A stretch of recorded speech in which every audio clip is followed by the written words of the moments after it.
গীবত করা এবং শোনা কি একই অপরাধ? আমার এক কলিগ কথা বললেই গীবত করে, এটা তার স্বভাবে পরিণত হয়েছে।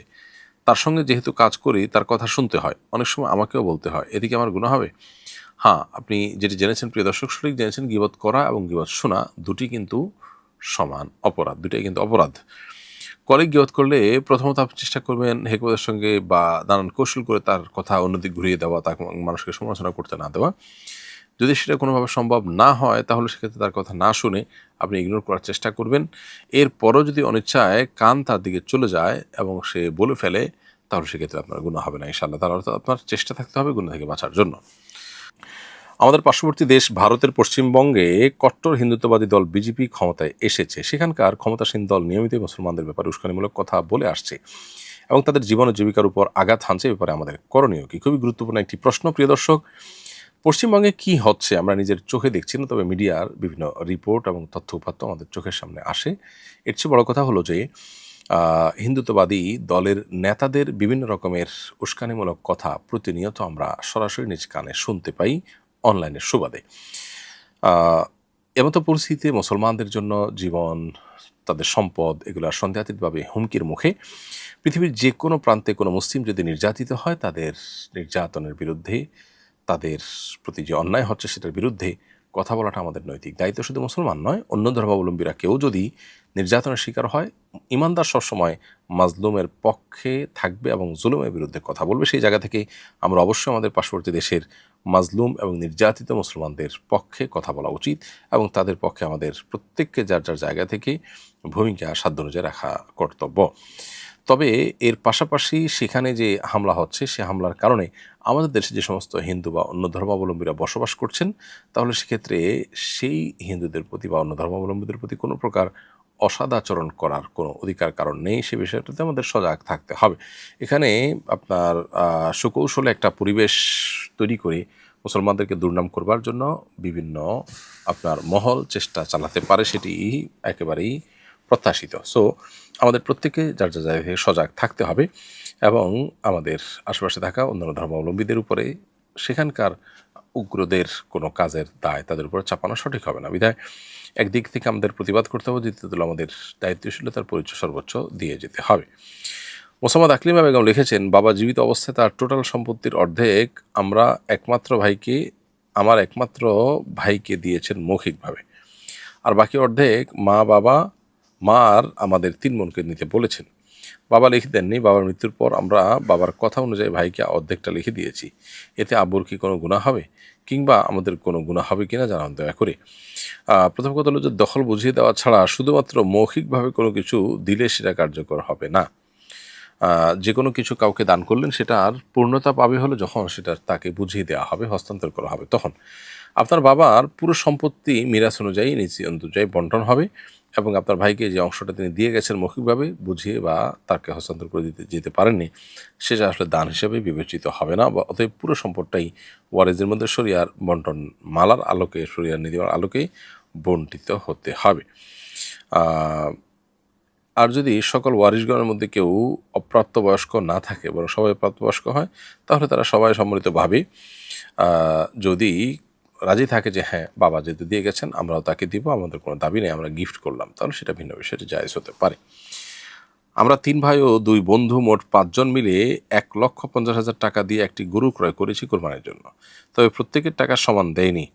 কেউ 30,000, কেউ 20,000, আবার কেউ 25,000 টাকা দিয়েছেন। এ থেকে কোরবানি শুদ্ধ হওয়াতে কোনো সমস্যা হবে? হ্যাঁ, অবশ্যই সমস্যা হবে। কোরবানির ক্ষেত্রে মাসআলা হলো, যেই কোনো ব্যক্তি অন্য কোনো কারোর গরুতে শরিক হতে আসবেন বা 2 ব্যক্তি কখনো শরিকে কোরবানি করতে চাইবেন, তাহলে সেক্ষেত্রে তার একটা অংশের টাকা একজনকে দিতে হবে। অর্থাৎ একটা অংশ একাধিক ব্যক্তি মিলে দিতে পারবে না। ধরুন গরুটার দাম 70,000 টাকা, তাহলে একটা অংশের দাম 10,000 টাকা। প্রসেসিং কস্ট যদি আরও 1,000 করে পার হেড পড়ে, তাহলে আমরা 11,000 টাকা বলতে পারি। এর নিচে কেউ যদি দেন এবং তার যে ভগ্নাংশ বা ভাঙতি অংশটা এটা অন্য কেউ দিয়ে দেন, তাহলে সেটা জায়েজ হবে না। বরং প্রত্যেক ব্যক্তি একটা করে ভাগ কমপক্ষে দিতে হবে। আপনি একটা না নিয়ে 1.5টা নিলেন, 15,000 টাকা দিলেন বা 7,000 টাকা দিলেন, দিয়ে বললেন ঠিক আছে 15,000 টাকার অনুপাতে আমাকে গোশত দিয়ে এটা গোশত খাওয়া হবে, কোরবানি হবে না। কোরবানির জন্য একটা গরুতে সর্বোচ্চ 7 জন ব্যক্তি শরিক হতে হবে। এটা ছাগলে একজন, একের বেশি একটা শরিকে শামিল হওয়ার সুযোগ নেই। একটা ছাগলে কয়েকজন মিলে টাকা দিয়ে কিনলে সেটা গোশত খাওয়া হবে, কোরবানি হবে। কোরবানির জন্য একজনের পক্ষ থেকে হতে হবে, প্রয়োজনে বাকিটা টাকা দিয়ে দিবে। যেমন সব ভাই মিলে এক ভাইকে দিয়ে দিলেন বা দুই ভাইকে দিয়ে দিলেন, যেটা আপনাদের তরফ থেকে কোরবানি হলো, আমরা আপনাদেরকে ফিনান্সিয়ালি হেল্প করলাম। যারা হেল্প করলেন তারা আল্লাহর কাছে সওয়াব পাবে, সেটা ভিন্ন বিষয়। কিন্তু এইভাবে ভগ্নাংশ করলে কারোর কোরবানি কিন্তু, অর্থাৎ ভগ্নাংশ মাধ্যমে যে কোরবানি দেওয়া হচ্ছে সেটা কিন্তু জায়েজ হবে না। এরপরের প্রশ্ন হলো, শাশুড়ির প্যারালাইসিস, অজুতে কুলির জন্য ডান হাত ভরে মুখে পানি নিতে পারেন না, অল্প সামান্য নেন, এতে কি অজু হবে? প্রথম কথা হলো, অজুতে কুলি করাটাই তো আবশ্যক বা ফরজ কিংবা ওয়াজিব নয়। এজন্য পুরোপুরি কুলি করতে না পারলেও আপনার অজু হয়ে যাবে। এবং ওজুরের কারণে একবারও যদি কুলি করতে না পারেন তাতে আপনার কোনো গুনাহ হবে না, বরং উজু হয়ে যাবে, কারণ উজু করাটা ফরজ কিংবা ওয়াজিব নয়। কোরবানির নিয়তে পশু কেনার পর সেটা দিয়ে আকিকা করা যাবে কিনা? কোরবানির নিয়তে পশু কিনেছেন, এরপর যদি নিয়ত পরিবর্তন করে সেটা দিয়ে আকিকা করতে চান, কোরবানির জন্য আলাদা পশু কেনার নিয়ত করেন, সেটা অবশ্যই জায়েজ আছে, কোনো অসুবিধা নেই। অর্থাৎ কোরবানির নিয়তে পশু কেনার পর সেটা দিয়েই আমাদের কোরবানি করতেই হবে এমন কোনো কথা নেই, সেটা আমরা চাইলে চেঞ্জ করতে পারি। অতএব সেটাকে আকিকার জন্য জবাই করে আপনি কোরবানির জন্য আলাদা পশু কিনলেন, সেটা জায়েজ হবে। এরপরে প্রশ্ন হলো, আমি একজন ইমাম, জিলহজ মাসের আমল সম্পর্কে জনসচেতনতা বাড়াতে কী ধরনের পদক্ষেপ গ্রহণ করতে পারি? অনেক ধন্যবাদ ইমাম সাহেব, আপনার এই ভালো কাজের প্রতি আপনার আগ্রহ দেখে। একজন ইমাম হিসাবে আমরা জিলহজ মাস উপলক্ষে জিলহজের প্রথম 10 দিনকে, বিশেষ করে এবার 10 দিন আছে, এই 10 দিনকে ঘিরে আমরা অনেক কাজ করতে পারি। তার মধ্যে থেকে একটা কাজ হলো যে মসজিদে মানুষকে সাধারণ আলোচনার মাধ্যমে উদ্বুদ্ধ করা এবং হারিয়ে যাওয়া আমলটিকে পুনঃপ্রতিষ্ঠার জন্য নানাভাবে ক্যাম্পেইন করা। আপনি চাইলে আসুন্নাহ ফাউন্ডেশন থেকে এই বিষয়ে যে লিফলেট প্রকাশ করেছে, সেই লিফলেট আপনি সংগ্রহ করতে পারেন। আসুন্নাহ ফাউন্ডেশনের ওয়েবসাইটে দেয়া নাম্বারে, আমাদের কল সেন্টারে আপনি ফোন করে, অথবা যদি সরাসরি উপস্থিত হওয়ার সুযোগ থাকে তাহলে সরাসরি উপস্থিত হয়ে আপনি আপনার প্রয়োজনীয় লিফলেটের সংখ্যা কালেক্ট করে আপনি এলাকায় বিতরণ করতে পারেন, যাতে করে নষ্ট না হয়। যাকে দিবেন তিনি যেন পড়ে সে বিষয়টিকে এনশিওর করতে হবে আমাদের বিতরণের জন্য, সেটি হলো পূর্ব শর্ত। দ্বিতীয়ত, আপনি আমাদের তৈরি করা যে আপনার স্টিকার আছে, এই স্টিকারগুলোকে যত্রতত্র না লাগিয়ে বরং উপযুক্ত স্থানে যদি লাগিয়ে দেন এবং মানুষ সেটা দেখে দেওয়া কাজ হয়, মানুষ যদি উৎসাহিত হয় আমল করবার জন্য, তাহলে সেটা হবে অনেক বড় একটা প্রচেষ্টা।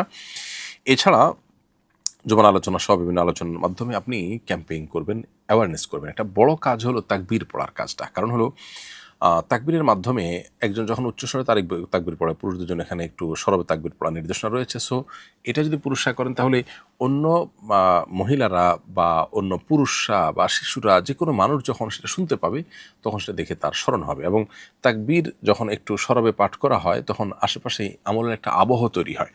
রমজান যখন আসে তখন আমরা টের পাই কখন আসলো, এবং টুকটাক আমলের একটা পরিবেশ বা আবহাওয়া রমজানে কিন্তু থাকে। দুর্ভাগ্যজনক বাস্তবতা হলো যে জিলহজের প্রথম দশকের এত ফজিলত মর্যাদা কোরআন হাদিসে বর্ণিত হয়েছে, অথচ এই দশকে আমি যেটি বলছিলাম একটু আগে, যে গরু ছাগলের আনাগোনা ছাড়া তেমন কিছু আমরা দেখতে পাই না, আমলের কোনো পরিবেশ আমরা দেখি না। এজন্য একজন ইমাম হিসাবে আপনি উদ্যোগ নিয়ে একটু সরবে তাকবীর যেন মানুষ পাঠ করে, সেটার জন্য নানাবিধ ব্যবস্থা গ্রহণ করতে পারেন। সাহাবায়ে কেরাম বাজারে গিয়ে একটু উচ্চস্বরে তাকবীর পড়তেন, যাতে করে তাদের তাকবীর শুনে অন্যরাও তাকবীর পাঠ করে। অতএব আমরা মানুষকে স্মরণ করার উদ্দেশ্যে নানামুখী আয়োজন করতে পারি। আল্লাহ আমাদেরকে তৌফিক দান করুন।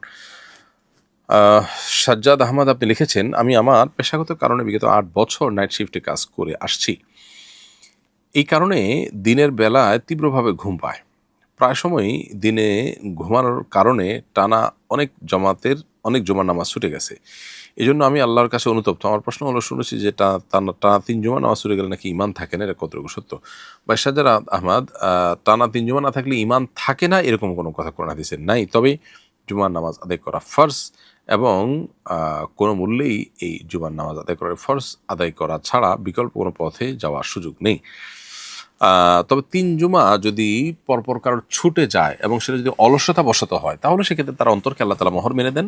এই মর্মে একটা হাদিস সুনান আবু দাউদে বর্ণিত হয়েছে নবী আলাইহিস সালাম থেকে। তিনি বলেছেন, মান তারাকা সালাসা জুমআইন তাহাবুনান, যে ব্যক্তি অলসতা বশত বা অবজ্ঞতা বশত 3 জুমা তরক করলো, পড়লো না, আদায় করলো না, তবে আল্লাহ আলা কলবিহি, তাহলে তার অন্তরকে আল্লাহ তাআলা মোহর মেরে দেন। অতএব জাহান্নামে যাওয়ার কথা কিন্তু বলা হয়নি, বরং অলসতা বশত বাদ দিলে তখন এই কথা বলা হয়েছে। এমনকি এরপরও যদি কেউ আল্লাহর কাছে তওবা করে খাঁটি অন্তরে অগ্রসর হওয়ার চেষ্টা করে, আশা করা যায় আল্লাহ রাব্বুল আলামিন তাকে মাফ করবেন।